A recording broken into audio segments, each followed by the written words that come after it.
Hi guys, this is Ravi back to again my channel Find the Wheel. Guys, నాకు ఇంకా ఇంక ఈ ప్రపంచంలోనే ఎవడుకుండదు. మీ చూడండి, ఇప్పుడు యాక్చువల్గా కన్యాకుమారిలో సన్ రైజ్ చూడాల్సిందే, కానీ ఇప్పుడు కన్యాకుమారిలో కాకుండా ఇక్కడ ఈ రైల్వే స్టేషన్లోనే సన్ రైజ్ అయితే చూడాల్సి వచ్చింది. ఒక 10 years నుంచి నేను ట్రావెల్ చేస్తున్నాను ట్రైన్లో. ఎప్పుడు కూడా నేను నా ట్రైన్ అనేది మిస్ అవ్వలేదు. అలాంటిది నిన్న 2 సార్లు మిస్ అయిపోయాను ట్రైన్. ఫస్ట్ది అంటే పోనీలేండి, అది వెళ్తుంటే కొంచెం కాస్త లేట్ అయింది, మిస్ అయ్యానంటే ఓకే. సెకండ్ది దాని గురించి నేను ఒక 5 hours కాదు, ఆ 5 hours ముందే వెళ్ళి అక్కడ స్టేషన్లోనే ఉండి అప్పటి వరకు ఉండి మిస్ అయితే అయిపోయాను. ఎలా అంటే మన ట్రైన్ అనేది మనకి ఎర్లీ మార్నింగ్ 12:40కి ఉండే, అయితే నేను 12:40కి ఉంది కదా అని అప్పుడు 11 వరకు నేను ఎడిటింగ్ చేస్తూనే ఉన్నా, మన వీడియోస్ అనేవి ఎడిటింగ్ చేసుకుంటున్నా. అంతలో కొంచెం నిద్ర వచ్చేట్టు అయిపోయింది. అరే ఇంకా 2 hours ఉంది కదా, మంచి ఒక స్లీప్ వేసి 12కి లేచిపోయానికి అయిపోద్దిలే 1 hour అనేసి అప్పుడు జస్ట్ ఇలా పడుకొని ఇలా లేచి చూస్తే 1 గంటన్నర. మైండ్ పోయింది నాకు. ఇంకా ట్రైన్ ఎక్కడ ఉందని చూస్తే అది 2 స్టేషన్లు దాటే వెళ్ళిపోయింది. ఆ తర్వాత మళ్ళీ ఇంకో ప్లాట్ఫామ్ మీదకి వచ్చి అక్కడ మళ్ళీ ఒక 2 hours వెయిట్ చేసి మరి టికెట్ అంటే తీయలేదు, కానీ ఆ టికెట్ మీద వెళ్తున్నా. ఎవడని పడితే ఏమవుతుందో మరి తెలియదు, కానీ మళ్ళీ వచ్చి అక్కడ నుంచి నాగర్కోల్ జంక్షన్ ఏదో ఉంది అక్కడ దిగి మళ్ళీ అక్కడ నుంచి వేరే ప్యాసింజర్ పట్టి మళ్ళీ ఇప్పుడు కన్యాకుమారి అయితే మనం వెళ్తున్నాం. గైస్ ఇప్పుడే మన బ్యాగ్ అయితే లాకర్లో పెట్టేసాం. ఇక్కడ లాకర్ చాలా బాగుంది బ్రో. 24 hours జస్ట్ 15 రూపాయలు మాత్రమే. ఇక్కడ నుంచి వెళ్ళాలి ఏంటి అనేది ఏమీ తెలియదు, కానీ ఎక్కడికో దారికి వెళ్ళాలి. So first the ending point ఉంటుందండి, అక్కడికైతే మనం బయలుదేరిపోదాం. ఇప్పుడు ఇక్కడ నుంచి జస్ట్ 1 kilometer ఉంది, నడుచుకుంటూ వెళ్ళిపోవచ్చు. కానీ చూద్దామా, ఏదైనా వెహికల్ వస్తే లిఫ్ట్ అయినా లేదా ఆటోకైనా వెళ్దాం. ఫస్ట్ అక్కడికి వెళ్ళి ఫస్ట్ నేనైతే టిఫిన్ చేయాలి, ఆకలి తీసేస్తుంది. ఫస్ట్ టిఫిన్ చేసి ఇంకా బ్లాగింగ్ అనేది స్టార్ట్ చేద్దాం. ఫస్ట్ ఎక్కడైనా టిఫిన్ సెంటర్లు ఉన్నాయో లేవో చూడాలి. టిఫిన్ చేసి ముందు ఉన్నట్టున్నాయి బ్రో, వెళ్ళి ఫస్ట్ టిఫిన్ చేయాలి, లేదా ఆకలి మింగేస్తుంది. ఫస్ట్ టిఫిన్ చేసి ఇంకా మనం యుద్ధానికి బయలుదేరదాం. ఇక్కడ కొన్ని ప్లేసులు ఉన్నాయి. ఈ చెన్నైలో ఏంటంటే వివేకానంద అనే పేరుతోనే చాలా వ్యూ పాయింట్లు ఉన్నాయండి. ఎందుకంటే వివేకానంద గారిది చెన్నై అనుకుంటా, దానివల్ల ఎక్కువ వివేకానంద స్టాచ్యూ అని, వివేకానంద వ్యూ పాయింట్ అని, సన్ రైజ్ వ్యూ పాయింట్ అని ఇలాంటివి చాలా ఎక్కువ ఉన్నాయి. చూద్దాం అక్కడ ఎలా ఉంటుందో. ఏదో మెమోరియల్ కూడా ఉంది, అది బీచ్ మధ్యలోనే ఉంది. దానికి షిప్ మీద వెళ్ళాలంట, అదే బోట్ మీద. ఇంకా అక్కడ డబ్బులు ఒకవేళ సెట్ అయితే తక్కువ అయితే వెళ్దాం, లేదంటే మనం వెళ్ళాం. ఇప్పుడే బడ్జెట్ మనది 90% పడిపోయింది, కొంచెమే ఉంది ఇంకా పైసలు. ఇంకా నేను ఖర్చు చేయాలనుకోవట్లేదు. ఇంకా 2 స్టేట్లు కూడా కవర్ చేయలేదు, అప్పుడే మొత్తం పైసలు మొత్తం అయిపోయి ఇంకా 3 స్టేట్లు ఉన్నాయి. అందుకే నేను ఎక్కువ డబ్బులు ఖర్చు చేయాలనుకోవట్లేదు. పబ్లిక్ ట్రాన్స్పోర్ట్స్ అది ఆటోస్ ఇలాంటి కాకుండా బస్సులు అయితే యూజ్ చేయాలనుకుంటున్నాను. ఇప్పుడు మనకి అంత వెయిట్ కూడా లేదండి, ఎందుకంటే బ్యాగ్ లాకర్లు అడిసాం కదా, జస్ట్ చిల్లుగా వెళ్ళొచ్చు, ఏం పర్వాలేదు. చూద్దాం. మనం ఈ సైడ్ వెళ్ళిపోవాలండి. ఇక్కడైతే బీచ్, ఇంక ఈ ఫ్రంట్లోనే మొత్తం అన్ని దగ్గరలో ఉన్నాయి. ఇంక మనం ముందుకు వెళ్దాం. అలాగా వెనక్కి బ్యాక్ సైడ్ టిఫిన్ అయితే చేసి అలా ఫ్రంట్కి వచ్చాను. ఇప్పుడు మ్యాక్సిమం మన బీచ్ దగ్గరికి అయితే వస్తా. కానీ ఏం జరిగిందంటే పొద్దున్న ట్రైన్ ఎక్కేటప్పుడు ఇలా బ్యాగ్ పైన ఎట్టినప్పుడు నా క్యాప్ కూడా తీసి ఆ పైన ఎట్టాను. ఇంకా దిగేటప్పుడు అది తీయకుండా దిగిపోయా. ఆ తర్వాత మళ్ళీ గుర్తొచ్చి మళ్ళీ వెతకడానికి వెళ్తే తెలిసింది ఏంటంటే అక్కడ టోపీ మరి లేదు. ఎవరు తీసుకున్నారా తెలియదు, ఇంకా ఎక్కడ పడిపోయిందో మనకి తెలియదు. కానీ ఇప్పుడు క్యాప్ అయితే మనకు లేదండి. క్యాప్ లేకపోవడం వల్ల ఇప్పుడు మనకి డైరెక్ట్ అండ్ మొహం కొట్టేస్తుంది. చూద్దాం, ఓ వీలైతే ఒక క్యాప్ తీసుకుందాం, లేదంటే లేదు. అంతే, మనకి క్యాప్ తీసుకునే అంత ఇప్పుడు స్తోమత లేదండి. 100 రూపీస్ ఇప్పుడు క్యాప్కి పెట్టద్దు. Ticket 100 rupees. ఇక్కడ నుంచి మనం కేరళ అయితే వెళ్ళిపోవచ్చు. అందు గురించి మనం ఇక కొనట్లేదు క్యాప్. ఇప్పుడైతే మనం ఇదే బీచ్ దగ్గరకు వచ్చామండి, చూపిస్తాగండి.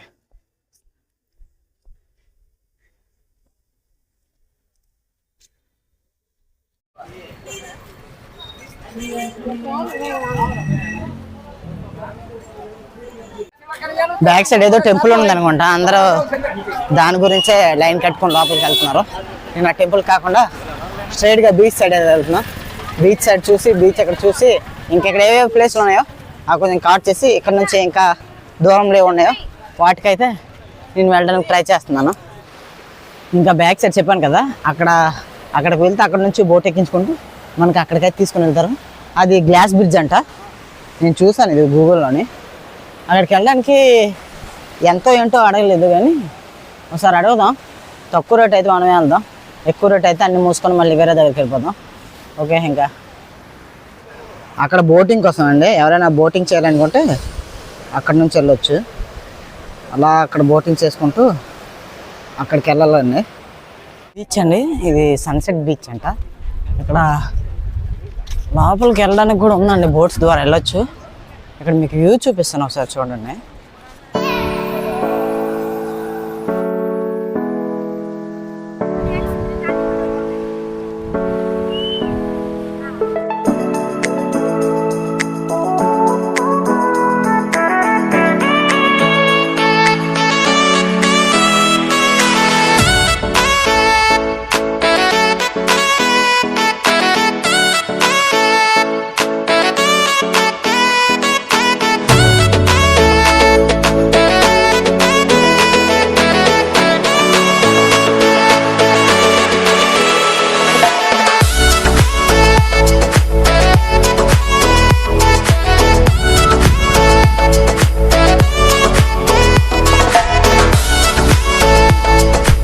మీరు అది చూస్తున్నారు కదా, అది ఒకటి వివేకానంద మెమోరియల్ అని ఉందండి. అక్కడికైతే తీసుకుని వెళ్తున్నారు బోట్ పైన. నా వెనకాల గుడి చూస్తున్నారు కదా, అది కాంచీపురంలోని శ్రీ కాంచీ కామకోటి పీఠం అనే ఒక దేవుడు అండి, అది ఆలయం అక్కడ ఉంది. ఇంక ఇప్పుడు మనం ఇటు సైడ్ అయితే వెళ్దాం, ఇటు సైడ్ బీచ్ని కొంచెం ఎంజాయ్ చేద్దాం. మీరు నా బ్యాక్ సైడ్ చూస్తున్నారు కదండి, ఈ స్టాచ్యూ అనేది అతని పేరు తిరువళ్ళువార్ అంట.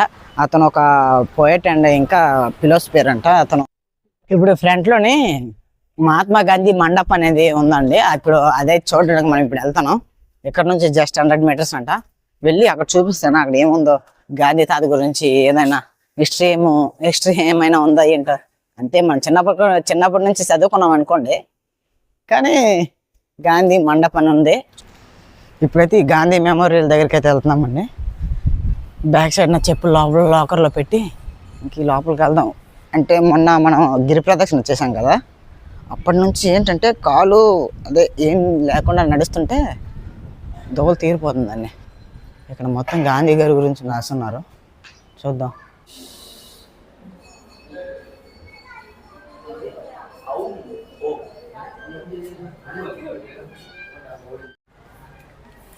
ఇక్కడ ఏంటండి, గాంధీ గారు ఎప్పుడు జన్మించారో అప్పటి నుంచి కూడా మళ్ళీ ఎప్పుడు చనిపోయారో అప్పటి వరకు ఏమేమి జరిగాయో అవన్నీ కొన్ని మెయిన్ పార్ట్స్ అనేవి ఇక్కడ మెన్షన్ చేసి ఉన్నారు. ఇదేదో పైకి సీ వ్యూ అంట, వెళ్దాం ఎలా ఉంటుందో ఏంటో.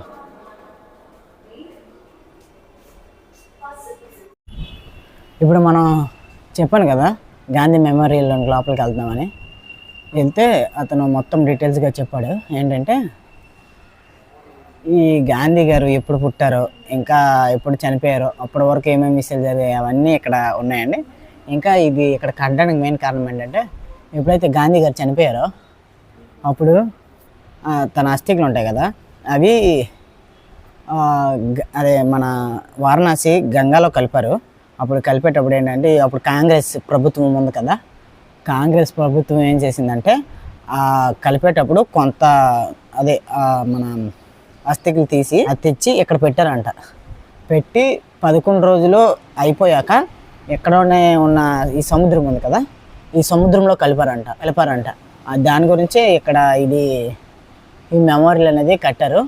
మొత్తం డీటెయిల్స్కి పెట్టారు. ఇంకోటి చెప్పారు ఏంటంటే, ఆ పైకి మెమోరియల్ ఉంది కదా మధ్యన, ఆ పైకి ఏంటంటే ఒక చిన్న హోల్ చేశారండి, ఒక 60 డిగ్రీలో హోల్ చేసి కింద ఎక్కడైతే ఆ బొగ్గు పెట్టారో అక్కడ చిన్న, ఇప్పుడు మన తులసి మొక్క కడితే ఎలాగుంటుందో అలా కట్టి అక్కడ ఉన్నారు. అక్కడ చెప్పింది ఏంటంటే, ఎవ్రీ ఇయర్ మన గాంధీ తాత పుట్టినరోజు October 2కి ఆఫ్టర్ 12:20 అప్పుడు సరిగ్గా ఆ సూర్యుడి కిరణము సరిగ్గా ఆ మెమోరియల్ అదే చెప్పాను కదా మనకి తులసి కుండి కడితేలా ఉంటుందో అలా దాని మీద పడుతుందంట. ఇంకెప్పుడు పడుతుందంట కేవలం October 2 ఆఫ్టర్ 12:30 అంట 12:20 అంట. అప్పుడు సరిగ్గా అక్కడ కిరణం అది పడుతుందంట. ఇంకా ఎప్పుడు ఎంత గట్టిగా వర్షం వచ్చినా కూడా ఆ హోల్ నుంచి వర్షం ఇప్పుడు రాదని చెప్పాడు. అది కొంచెం నమ్మేలా లేదు కానీ ఎక్కడో కొత్త సీనా అనిపిస్తుంది. మహాత్మా గాంధీ ఏవేవో చేశారని చెప్తున్నారు. అప్పుడు నేను చదువుకుంది కూడా అదే చిన్నప్పటి నుంచి. కానీ ఇప్పుడు ఏంటంటే ఏవో కొత్త కొత్త విషయాలు తెలుస్తున్నాయి. ఆ తర్వాత తెలిసింది ఏంటంటే మహాత్మా గాంధీ అసలు ఫ్రీడమ్ ఫైటరే కాదన్నట్టు. ఆ సినిమాలో డైలాగ్ ఉండదు, history never tell the truth, history always hide the truth అని. అలా మన దేశం గురించి పోరాడి ఎంతోమంది చనిపోయారు. కొంతమంది ఎంతోమంది ప్రాణాలు ఇచ్చిన వాళ్ళ పేర్లు కూడా మనకు తెలియదు. కాకుంటే గాంధీ గురించి ఇలా తెలియడానికి కారణం ఉంది. గాంధీ గారు కూడా చేశారులేండి, చేయట్లేదు అనలేదు నేను. గాంధీ గారు కూడా చేశారు ఎంతో కొంత. కానీ అంతే, ఇంకేం మాట్లాడితే మళ్ళీ ఎక్కడ లేని నెగిటివిటీ అంతా వస్తుంది.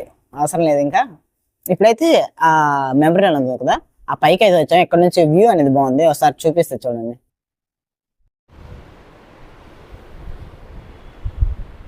ఇంకా దీని పైకి కూడా వెళ్ళొచ్చండి.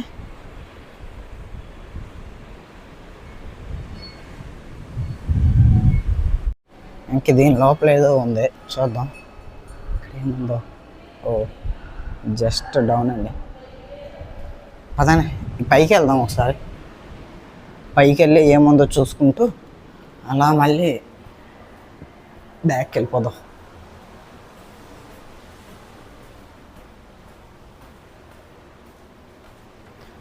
ఎండరికేసేస్తుందండి బాబు. వ్యూ బాగుందండి ఇక్కడ నుంచి కూడా. మొత్తం సముద్రం వ్యూ. చెప్పింది కూడా అతను చెప్పాడు కూడా, ఇది మొత్తం వ్యూ బాగుంటుంది, ఒకసారి చూడు వెళ్ళి పైకి అని. అన్నీ చెప్పి మన దగ్గర ఒక 20 దుబ్బాడు. అది వేరే విషయం అనుకోండి. 20 రూపాయలకి ఏంట్లే చదవని ఇస్తా. ఇంకా ఇక్కడ గాంధీ గారి మెమోరియల్కి అడ్డానికి ఇంకో కారణం కూడా ఉందండి. ఏంటంటే మన గాంధీ గారి మెమోరియల్ ఎదురుగా మన హిందూ టెంపుల్ అయితే ఉందండి. ఇంకా రైట్ సైడ్ అయితే ముస్లిం టెంపుల్ అయితే ఉంది. ఇంకా లెఫ్ట్ సైడ్ అయితే చర్చ్ ఉందండి. అందు గురించి గాంధీ గారిది మీరు గాంధీ జయంతిలోని మీరు ఈ లిరిక్ అనేది ఉంటారు, ఈశ్వరు హల్లా ఏ భగవాన్ సబ్కో సన్మతి దే భగవాన్ అని. అందు గురించి అతను చెప్పండి. ఇప్పుడు మన ముందు ఎక్కడో తెలుసండి, ఇక్కడ ఇదండి ఇండియాలోనే ఎండ్ పాయింట్ అన్నట్టు కన్యాకుమారి. ఇక్కడ నుంచి ఇంకా మొత్తం వాటరే. నేను చెప్పాను కదండి ఇక్కడ సన్ రైజ్ ఇంకా సన్సెట్ అయితే అదిరిపోద్దని. అతను కూడా చెప్పింది ఏంటంటే కన్యాకుమారిలో మోస్ట్లీ చూడాల్సింది రెండే రెండు, ఒకటి సన్ రైజ్ ఇంకా సన్సెట్ అయితే బాగుంటుంది. ఆ తర్వాత ఇంకా నువ్వు చాలా మెమోరియల్స్ కూడా ఉన్నాయండి. ఇంకా ఆ ఫ్రంట్లోనే ఇంకెవరిదో మెమోరియల్ ఒకటి ఉంది, ఇది గాంధీ తాత గారి మెమోరియల్. ఇంకా ఈ సైడ్ వెళ్ళాక ఇది మొత్తం బీచే కదా. ఇంకా లోపలికి ఒకసారి ఆ వివేకానంద మెమోరియల్ దగ్గరికి అయితే వెళ్ళడానికి చూద్దాం ఒకసారి టైం ఉంటే. లేకుంటే మళ్ళీ ఇక్కడ నుంచే మనం బయలుదేరిపోదాం. గంట అయిపోయింది పైనుండి, అందుకే అతనే వచ్చి ఇంత లేట్ చేసి కాదు వెళ్ళిపోవాలని చెప్తే వెళ్ళిపోతున్నాను. ఇప్పుడు మనం బయటికి వెళ్ళిపోదాం. బాబు ఎండ మాత్రం మామూలుగా లేదు, దోవలు తీర్చేస్తుంది ఎండ. క్యాప్ మాత్రం మిస్ చేసుకున్నాం అండి. క్యాప్ ఎలా ఎక్కడ పోయిందో అర్థం కావట్లేదు. మళ్ళీ వెళ్ళి మొత్తం వెనుక మొత్తం చెక్ చేస్తే కానీ కోచ్ మొత్తం దొరకలా, ఎక్కడ మిస్ అయిందో ఏంటో. ఇప్పుడు ప్రెసెంట్ మనం అయితే బయటకు వచ్చి ఇంకా ఇటు సైడ్ ఏదో రోడ్డు ఉంది, ఇటు సైడ్ వెళ్ళి కాస్త చూసి తిరుగుదాం. మాత్రం పైన ఎవరైనా కన్యాకుమారి వస్తే చెప్పాను కదా, మెయిన్లీ సన్ రైజ్ ఇంకా సన్సెట్ అయితే మిస్ అవ్వకూడదు. నేనైతే ఇప్పుడు సన్సెట్ కోసం వేసి ఇక్కడ ఉండాలనుకోవట్లేదు, ఎందుకంటే నేను ఈరోజు నైట్ వెళ్ళంకని కేరళ ఎంట్రీ అయిపోవాలి. దాని గురించి నేనైతే మళ్ళీ వెళ్ళిపోతున్నా. కానీ మీరు ఎవరైనా వస్తే సన్ రైజ్ ఇంకా సన్సెట్ అయితే మిస్ అవ్వద్దు. అలానే ఆ గాంధీ మెమోరియల్ ఉంది కదా, అది కూడా మిస్ అవ్వకూడదు. అంటే పైనకి వెళ్తే మంచి వ్యూ బ్రో, చుట్టుపక్కల సముద్రం మంచిగా నీడగా ఉంది, కూల్ క్లైమేట్ లాగా ఉంది, గాలి తగులుతుంటే నిద్ర వచ్చేస్తుంది. నేను ఇంకో గంట అక్కడ వెయిట్ చేస్తాను అనుకున్నా, కానీ అతనే వచ్చి చాలాసేపు అయిపోయింది వెళ్ళిపోవాలి బ్రో నువ్వు అంటే, సరే అండి నేను బయలుదేరిపోయా. ఉత్తు పుణ్యానికే నేను షూ వేసుకున్నానండి. చెప్పులు వేసుకొని అంటే ఏ టెన్షన్ లేకుండా ఎట్లా తీసి లోపలికి వెళ్ళిపోతున్నాయి. మళ్ళీ ఇప్పుడు షూ తీయాలంటే నాకు చిరాకేస్తుంది. దాని గురించి లోపలికి అయితే వెళ్ళట్లేదు. నేను ఇలా నడుచుకుంటూ వెళ్ళిపోతున్నాను. ఫ్రంట్లో ఉంటే ఏదైనా ఉంటే చూసి అలాగా కాస్త తిరిగి ఇంకా రైల్వే స్టేషన్కి వెళ్ళి కాస్త పడుకుంటాను. అక్కడ వ్యూ టవర్ ఉంది చూడండి. అటు నుంచి వెళ్ళాలంటే దాని పైకి వెళ్ళాలంటే ఇటు నుంచి మనం వెళ్ళొచ్చు. కానీ నేను ఇప్పుడైతే అటు సైడ్ వెళ్ళట్లేదు. నేను కాస్త ఇటు సైడ్ అయితే వెళ్తాను. ఇటు సైడ్ ఏమైనా ఉంటే అలా చూసుకుంటూ అలా రైల్వే స్టేషన్కి అయితే వెళ్ళిపోదాం. లేదంటే ఏదైనా తిందాం, తిని ఇంకేమైనా వ్యూ పాయింట్స్ ఉంటే చూసి అలా రైల్వే స్టేషన్కి అయితే వెళ్ళిపోదాం. ఇప్పుడైతే నేను స్టేషన్కి అయితే స్టార్ట్ అయిపోయాను. ఎందుకంటే ఎండ ఇష్టం తెగ కొట్టేస్తుంది. ఇంకా తిరగడం అంటే నా వల్ల కావట్లేదు. స్టేషన్కి వెళ్ళి ఇంకా మనమైతే తిరువనాథపురం, అదే క్యాపిటల్ ఆఫ్ కేరళ, వెళ్ళిపోదాం. ఈ తమిళనాడులో ఎక్కువ ఏంటంటే అండి, ఇక్కడ షాపులు, టాటూ షాపులు అనేవి మొత్తం ఎటు చూసిన టాటూ షాపులేనండి. మొత్తం ఈ చుట్టుపక్కల మొత్తం కూడా టాటూ షాపులోనే ఉన్నాయి. ఎవడు వేయించుకుంటున్నాడు అర్థం కావట్లేదు. కానీ వేయించుకునే వాళ్ళు వేయించుకుంటుంటారు అనుకోండి, కానీ మొత్తం టాటూ షాపులే. హాయ్ అండి, ఇప్పుడైతే నేను స్టేషన్కి అయితే వస్తాను. ఇంకా ఇక్కడ నుంచి మనం తిరువనంతపురం అనే, అదే కేరళ క్యాపిటల్ తిరువనంతపురం ఉంటుంది. అక్కడికైతే వెళ్ళిపోతున్నాం. అక్కడ ఈరోజు ఒక గుడి ఉందండి, అదే పద్మనాభ స్వామి టెంపుల్ అని ఉంటుంది. అది వరల్డ్లోనే రిచెస్ట్ టెంపుల్. ఆ టెంపుల్ అయితే విజిట్ చేసి ఈరోజు అక్కడ నుంచి ఇంకెక్కడికైనా, అక్కడే ఈరోజు నైట్ స్టే చేయొచ్చు, లేదా అక్కడ నుంచి వేరే దగ్గరికైనా వెళ్ళొచ్చు. ఇంకా ఏమో అక్కడికి వెళ్తే తెలుస్తుంది. ఇప్పుడైతే ప్రజెంట్ నేను మనం లాకర్లో పెట్టిన బ్యాగ్ కూడా తీసుకుని వస్తాను. వచ్చి వెయిట్ చేస్తున్నాను. ఇప్పుడు ఎవరైనా సింగిల్గా రావాలనుకుంటే మనకి స్టేషన్లోనే డార్మెటరీలు ఉన్నాయి, అక్కడ ఉండొచ్చు. లేదు ఫ్యామిలీస్ అని వస్తే ఇంక మీరు ఎక్కడైనా తీసుకోవాలి. కానీ ఇక్కడికి వస్తే మాత్రం సన్ రైజ్ చూడాలండి, ఇంకా సన్సెట్, ఇంకా మెమోరీలు ఉన్నాయి. చెప్పాను కదా, వివేకానంద మెమోరియల్, మహాత్మా గాంధీ మెమోరియల్. మరీ లోపలంతా చెప్పుకోవడానికి ఏం లేదు. కానీ పైకి వెళ్ళిన తర్వాత ఏంటంటే ఈరోజు ఎండ కదా, దానివల్ల అక్కడ మంచి గాలి వస్తుంటే అలా కాసేపు గంట కూర్చున్నా మంచిగా. కానీ లాస్ట్కి అతను వచ్చి అయిపోయి ఎంతసేపు ఉండకూడదని పంపేసరికి వస్తాను. అది విజిట్ చేయండి, పర్లేదు. ఆ పైకి వెళ్ళేసి వ్యూ బాగుంటుంది. ఆ తర్వాత ఇంకా ఇక్కడే చిన్న చిన్న ప్లేస్లు ఉన్నాయండి, అదే వ్యూ పాయింట్స్. అవి వెళ్ళి చక్కగా చూసుకుంటూ మళ్ళీ నైట్కి మీరు ఇక్కడ నుంచే ఇంకా వేరే దగ్గరికి వెళ్ళడానికి ప్లానింగ్ ఉంటే బయలుదేరిపోవచ్చు. ఇంక ఇప్పుడు మనమైతే తిరువనాథపురం అయితే బయలుదేరిపోదాం. అండి ఇప్పుడైతే మనం కంప్లీట్గా కేరళలోకి అయితే ఎంటర్ అయిపోయామని ఇప్పుడు మీరు చూసుకోవచ్చు. ఇక్కడ మొత్తం బోర్డులు కూడా మారిపోయి పేర్లు తమిళ్ కొంచెం 1% అని అర్థమవుతున్నాం. ఇప్పుడు కేరళకు ఎంటర్ అయిపోయాను. 1% కూడా అర్థమవుతుందో లేదో. కానీ ఇప్పుడు మనకి 2 స్టేట్లు అయితే కవర్ అయిపోయి ఇంకా 3 స్టేట్లు అనేవి ఉన్నాయి. ఎలా అవుతుందో ఏమో, రండి చూద్దాం. ఇదే కేరళలో మన ఫస్ట్ స్టేషన్ పరసాల. సో